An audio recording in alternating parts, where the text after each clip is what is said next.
Welcome back to Reds Fusion LFC, your home for all things Liverpool.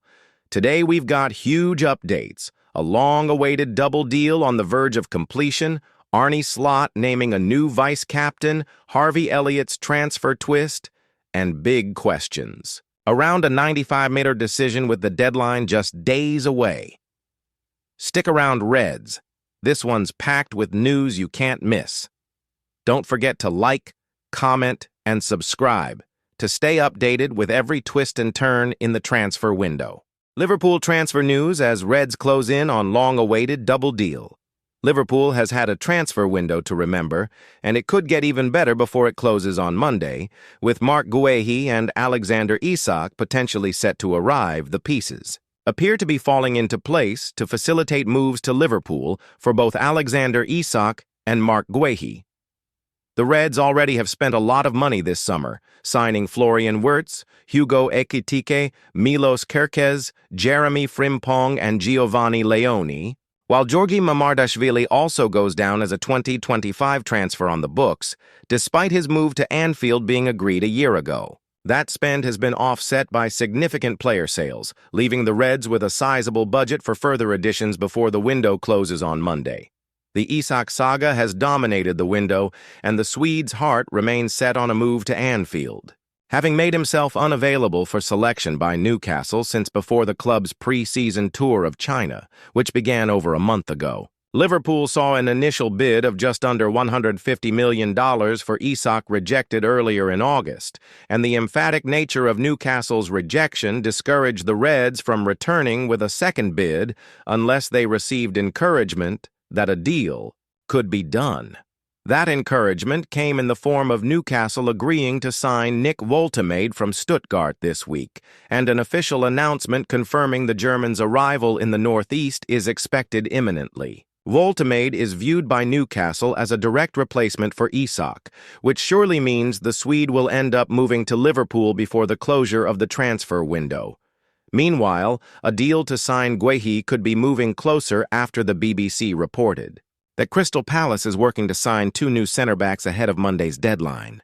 That's despite Oliver Glasner saying he was intent on keeping hold of Guehi for the 2025-26 season because there is not enough time to sign an adequate replacement for his captain. From my side, he has to still be a Crystal Palace player, because it's not possible at the moment to find a Isak Guehi replacement who can play straight in the Premier League, being a starter, being consistent, Glasner said. Palace has agreed a deal to sign young French defender J.D. Canvote from Toulouse, while the Selhurst Park Club is interested in Manchester City defender Manuel Akanji. Akanji is said to be uncertain about joining Palace, but the South London club is not short of other targets, with Ousmane Diomande and Evan Ndicka said to be on its short list. Despite Glasner's reluctance to lose Guehi, it is reported that Palace as a club does not want to lose the England international on a free transfer next year, so Guehi could end up being sold to Liverpool against the manager's wishes. Rio Ngumoha's new role at Liverpool confirmed despite potential Alexander Isak arrival. Liverpool have spent over $300 million this summer and may not be done yet adding to their attack, but Arne Slot says there will still be room for 17-year-old Rio Ngumoha, who scored the winner at Newcastle on Monday. Rio Ngumoha will play a growing role for Liverpool this season, Reds boss Arne Slot insists.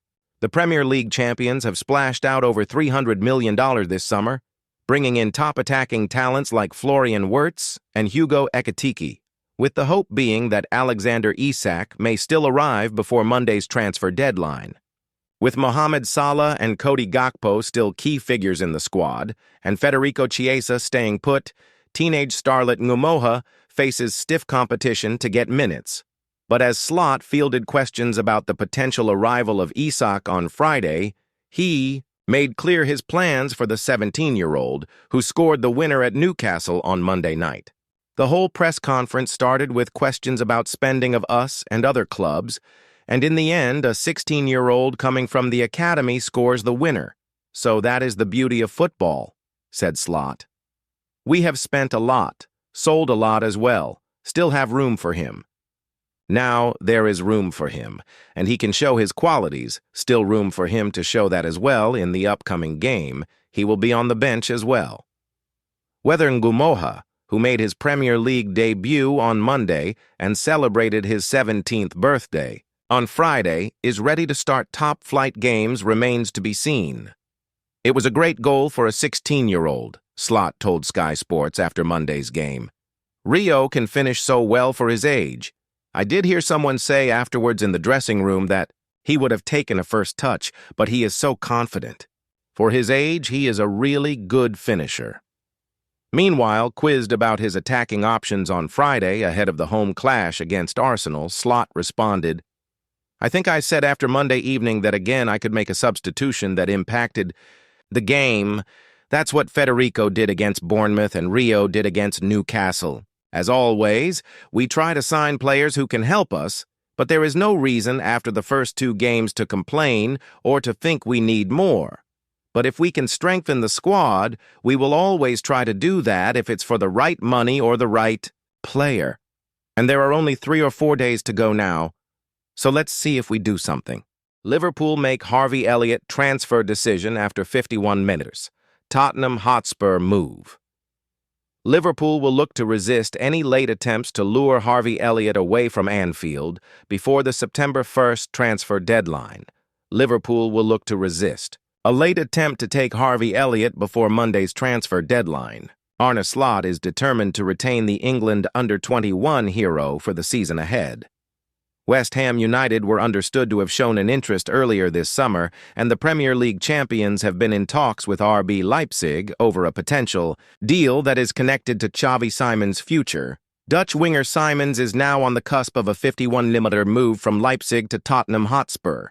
That is expected to lead to increased interest from the Bundesliga side as they try to recruit a replacement for the 22-year-old. However, the Echo understands Liverpool are planning for the campaign ahead with Elliott as part of their ranks, and will only consider a sale that would represent an incredible profit on a player who joined for a minimal fee of around $4 million from Fulham in 2019 via a tribunal hearing, with players like Tyler Dibbling to Everton, Jacob Ramsey to Newcastle United, Matheus Fernandes to West Ham United, and Omari Hutchinson to Nottingham Forest, all moving for figures of between 38 meter and 42 meters in recent days. Liverpool feel the true valuation for 22-year-old Elliott, who was integral to an England side who won the European Under-21 Championship in June, far exceeds the current market rate. Liverpool's stance is perhaps backed up by Newcastle United's impending 65 million deal for Nick Woltemade, the Germany under-21 international who played against Elliott and his England colleagues in the Euros final back on June 30th, Stuttgart striker. Woltemade finished as runner-up to Elliott as the player of the tournament in Bratislava, and Reds head coach Slot wants to keep the versatile midfielder around beyond Monday night's September 1st deadline. Speaking during the Hong Kong leg of the club's preseason tour of Asia in July, Elliott said of his future, "If I had it my way, I would be here for the rest of my career. It's as simple as that. I love everything about the club, but at the same time, I kind of need to be selfish and see what's best for me. I have big ambitions. I want to get in the World Cup squad. I want to keep being successful as a player. It's something I still need to review. I need to have a talk with everyone and review the situation. We have many new players who have come in, so whether it blocks the path for me, I'm not sure. It's something I need to have a look at and decide." Liverpool have 3 days to justify 95 million decisions as transfer deadline looms. Liverpool have 3 days to justify 2 sales as transfer deadline looms, writes Paul Gorst in his weekend blood-red column. A key part of Liverpool's ability to ensure the summer transfer window of 2025 has reached historic levels has been their ability to recoup as aggressively as they have spent. The Premier League champions have so far managed to raise around 215 million to offset an outlay of around 320 million. That is why they are still able to await encouragement over Newcastle United for a potential British record deal for Alexander Isak. A figure of 105 million net is not an insignificant one, but at a time when the Reds are expected to post record-breaking revenues in their next set of accounts. Aided by winning the Premier League, a new and more lucrative Champions League, and the 10-year agreement with Adidas, which is worth, well, in excess of $60 million a year. It's easy to see why there are no concerns of pushing on and further improving their squad. The time to actually do that this month, however, is running out. And while the work undertaken to date this summer looks impressive on the early evidence, there are two others that Liverpool have agreed to that will need to be justified before the September 1st deadline. The first one centers around the decision to offload Jarell Quansah at the start of July to Bayer Leverkusen. The initial fee of 30 million may yet rise to by an additional 5 million, but knowing full well the potential they were allowing to leave the club, the Reds have already negotiated a buyback clause, which is thought to be in the region of 60 million. On top of that agreement, it's also understood that Quansah has already ironed out the finer details of the contract he will be tied to at Anfield should his former club return for the England Under-21 International. In that sense, then, it may be possible to view Quansah as a ready-made replacement for Captain Virgil van Dijk in 2 years' time, should he develop into a fully-fledged England international, as had been the expectation following his rise under Jurgen Klopp in the 2023-24 term. The transfer was viewed as being the best both worlds at Liverpool, allowing a young player the time and space to improve away from the intense glare of the Anfield spotlight with regular first-team football.